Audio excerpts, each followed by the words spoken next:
ધારાસભ્ય જયંતિભાઈ રાઠવાના હસ્તે ₹1.90 કરોડના ખર્ચે તૈયાર થનાર નવીન ડામર રોડનું ખાતમુહૂર્ત કરાયું। છોટાઉદેપુર જિલ્લાના પાવીજેતપુર તાલુકાના જાપ બસ સ્ટેન્ડથી નાયકા ફળિયા સ્મશાનને પાણીબાર જોડતા ₹1.90 કરોડના ખર્ચે તૈયાર થનાર માર્ગનું ખાતમુહૂર્ત 138 પાવીજેતપુર વિધાનસભા ધારાસભ્ય જયંતિભાઈ રાઠવા દ્વારા કરવામાં આવ્યું। ગામ લોકોને પડતી હાલાકી જોઈ ધારાસભ્ય જયંતિ રાઠવા દ્વારા રાજ્ય સરકારમાં રજૂઆત કરી મુખ્યમંત્રી ગ્રામ સડક યોજના હેઠળ વર્ષ 2022-23માં વહીવટી મંજૂરી આપવામાં આવી।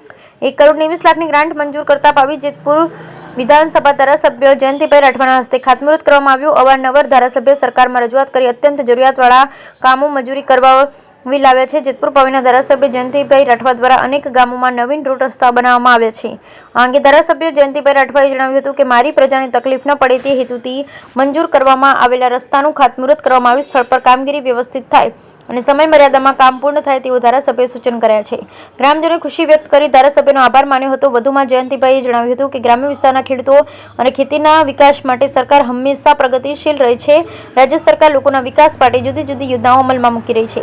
સરકારની આવી વિવિધ યોજના થકી લોકોની આર્થિક, શારીરિક અને સામાજિક એવં સર્વાંગી વિકાસ થાય છે। આ રસ્તાનું નિર્માણ પામતા ગામના લોકોની સગવડ ચોક્કસપણે વધાર થશે, જેના કારણે ગામના વિકાસનો વેગ મળશે અને ગ્રામજનોમાં વિકાસમાં આવતી મુશ્કેલી અને અગવડો દૂર થશે। આ પ્રસંગે 138 પાવીજેતપુર વિધાનસભાના ધારાસભ્ય જયંતિભાઈ રાઠવા, જેતપુર પાવી તાલુકા પંચાયતના પ્રમુખ મુકેશભાઈ રાઠવા, ગામના સરપંચ કાળુભાઈ રાઠવા તેમજ મોટી સંખ્યામાં ગ્રામજનો અને કાર્યકર્તાઓ ઉપસ્થિત રહ્યા। Bureau report Rehan Patel, Chhota Udepur.